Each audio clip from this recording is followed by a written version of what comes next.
What's up, YouTube? Here we go.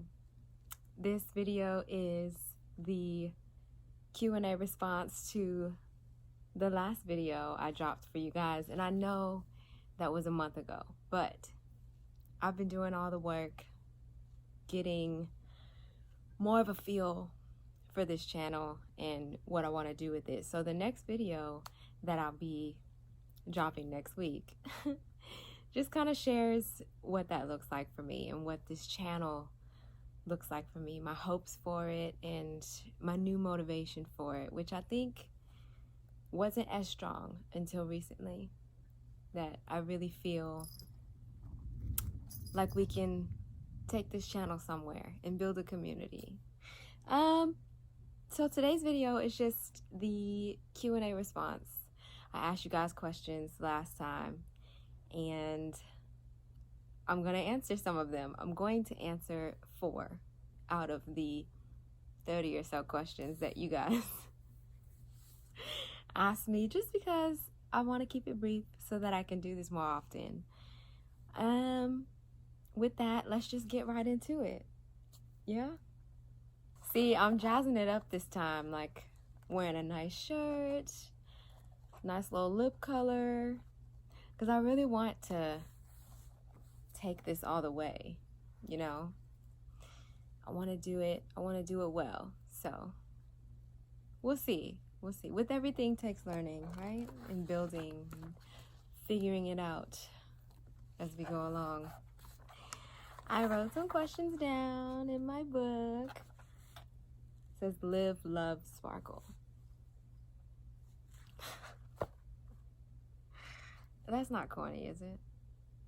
What is corny? Corny, I'm trying to stop using terms like that are conditioned, judgmental, if that makes sense. Anyway, first question. Of course, the question that I suppose is on a lot of people's minds is, what made you retire from the porn industry? Short and simple, right? And so, for those of you who don't know me, I should have done that in the beginning. I'm Akila, formerly known as Anya Ivy. That is the name that I had when I was in the porn industry. I was in the industry for 5 years, from 2014 to 2019. And I think that's a good amount of time to be involved in something, to know some of the ins and outs and to know what it is. So I decided to, I guess, completely end my involvement in the circuit, meaning I decided to let my agent know that I would not be taking any more bookings from major porn studios to be filmed ever again, which is a major decision for someone that's heavily involved to make,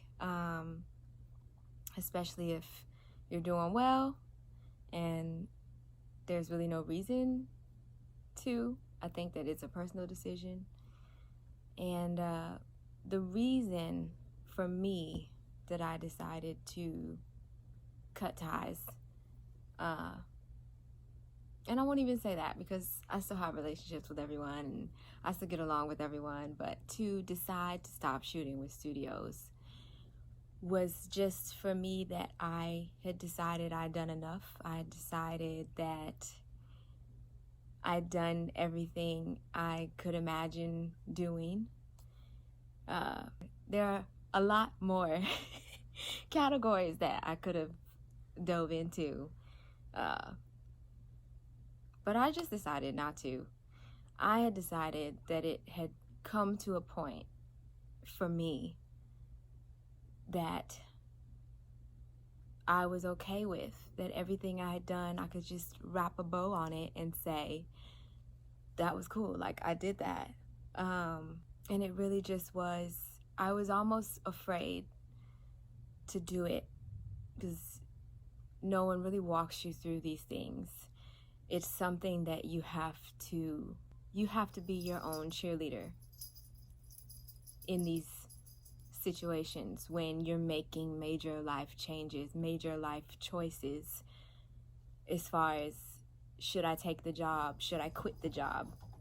You know, all those things just completely alter your life. And I think that I had gotten to a point where I really wanted to listen to my inner compass and know that it was time to move on to the next chapter of my life, which is growing in the mainstream acting world and really taking up that craft and taking it seriously and making that my main focus. And I don't think that I could do both. It was hard to do both, and I knew that I needed to switch gears and be vigilant in that pursuit.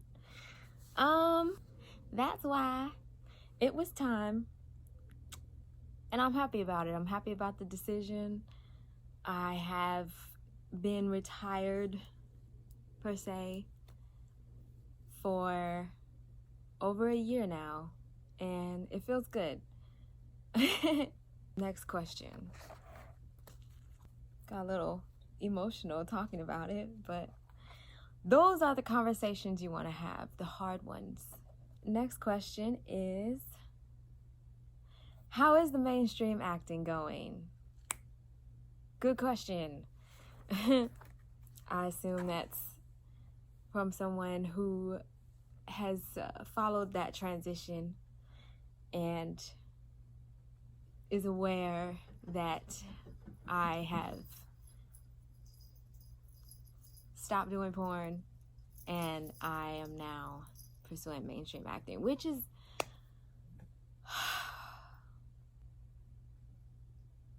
gives me this mysterious feeling, this just being comfortable with this feeling of uncertainty, to know that what I'm doing hasn't really been done before.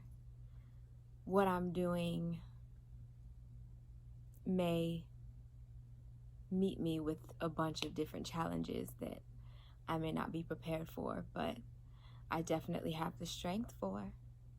So one of my fears, which is how the mainstream acting is going, one of my fears starting out was walking into an audition room and people automatically recognizing me from the internet, you know, and just passing me off before I've even spoken. And that was not the case in a lot of situations. 99% of them, really, that I could just show up, do the work, prove that I have the talent to be in the room. And I don't think that it's really on anyone's mind what may be out there. I think that in the future, I may be met with challenges. And those are the real fears that I have. But gosh, opening the door and starting on the journey and telling myself that it's okay is more than half the battle. Not listening to the fears and pushing past them and recognizing them as fantasies and made up stories has really helped me to just go for it. And I've been doing really well. It's a long journey, you know, just to start out and to come out and say, hey, I want to act. So getting a reel together this past year, working on different projects with people and diving into the work has been really awesome. It's like the essence of it. And I'm excited to see where it all goes. I have so many other talents, you know. I just think that that's a world that I didn't think was as accessible to me, given my online history. I didn't think it was possible at all to have achieved everything that I have in the past year, and I'm grateful. I'm excited. That's how it's going. Thanks for asking. Next question. Okay, I like this question. You mentioned over the years you're an introvert. What has been your technique for pushing yourself to do things out of your comfort zone? Comfort. Comfort zone. My favorite. Like being in my room with my lavender spray on my pillows and my comfy blankets and my plants, my own energy. What a hard question. Because, I mean, different things work for different people. So I'll just talk about what works for me as an introvert and how I'm able to socialize when it may not be the most comfortable thing to do. It has taken work because I can imagine past me going into social situations and not having set myself up to be out in public, and I'm giving off all this icky energy, like really uncomfortable and still trying to socialize, and people can feel that, you know. So what works for me is doing the work to prepare to be out. Taking a shower, taking into account what you're gonna wear so that you feel confident, meditating just a little bit, you know, just right before you go inside, just like, okay, I'm about to go into this place, just making a mental note, just putting the intention out there that you want to be strong, because it takes effort to be an introvert and force yourself to be extroverted just for a moment, even for a moment, you know. It always helps when I just say a quick little prayer. Or what else? Saying no sometimes, you know, saying no when you know you're not equipped. I never regret just listening to myself when I know it's not going to be a good decision to go to that barbecue. Like, sounds like a lot of fun, but I've had a rough week and I really just need to recharge. I'm telling you, if it's not your cup of tea, you'll never regret taking care of you first. And then when you have to go, just making sure that everything you need to be confident is done. Nails are done, outfits, I feel good, outfits on. I've taken time to do my makeup. I didn't rush. All right, we're doing this. I'm in the car. Okay, deep breaths. You're going out, and then giving yourself the time to feel the space out and take your time, talk to people, and then listen to yourself when you start to feel like it's time to go. This was enough. This was great. I talked to people. I got some numbers. I networked. I did it. Okay. That's what works for me. I hope that I was able to give some good points on that, because gosh, it's not to say that it's hard to be an introvert and want to be extroverted, or to be an introvert and want to push yourself, because that's the way the world works. We need to network. We need to make connections. We can't, I don't want to say can't, I'm trying to eliminate that from my vocabulary. We must, if we want to have balance, if we want to work with the world, we must find ways to make it work. Find ways to integrate what works. Figure it out is possible. What's the quote by Deepak Chopra? Find the place inside yourself where nothing is impossible. There are ways. I'm always on Google looking up, how do I do this?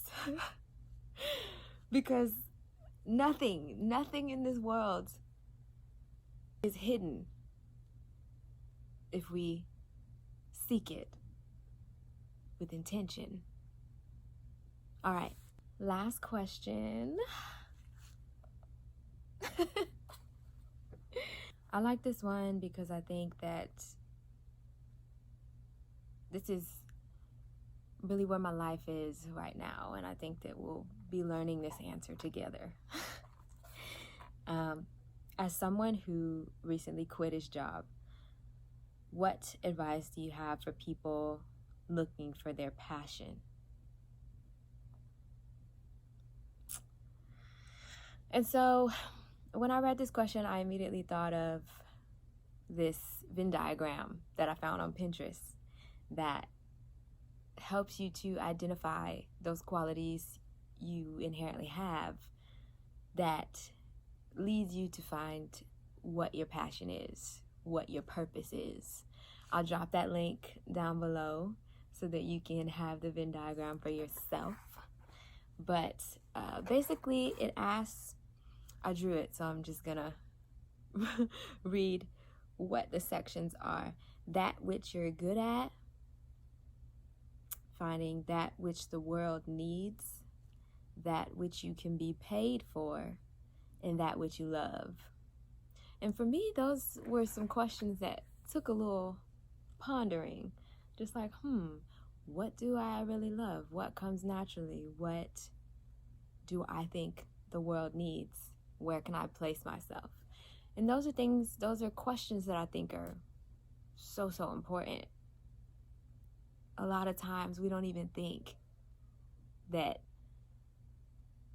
we can categorize these things. And so I love the Venn diagram because it gets you to look at the whole picture, and so you're able to decide what it is you can wake up every day and do. So gosh, that's why I'm so excited to really curate this YouTube page, because I think this is gonna be my spirit child. I feel like I'm being led from my soul to talk about different subjects on this channel. So back to the question. Finding your passion. So answering those really tough questions and deciding what it is, or recognizing what it is you were born with that is special. Something you can do for hours and hours and hours uninterrupted. For me, it's a lot of things. Anything art related. Dancing, singing, acting, writing.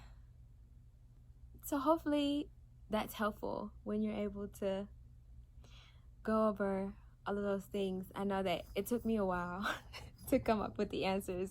So be patient with yourself, be kind to yourself, and you'll figure it out. I believe in you.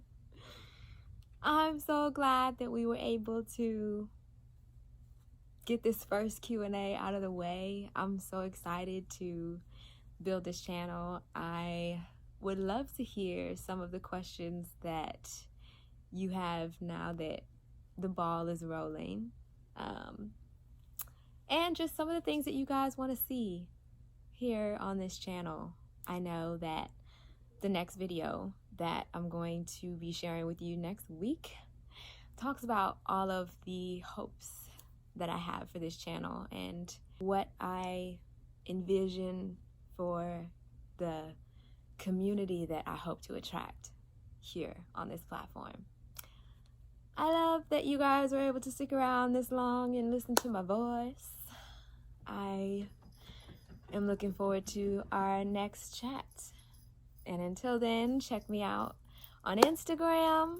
Check out the blog if you want to read some of the stories that I was able to write down over the past couple of years and stories yet to come. And yeah, until next time.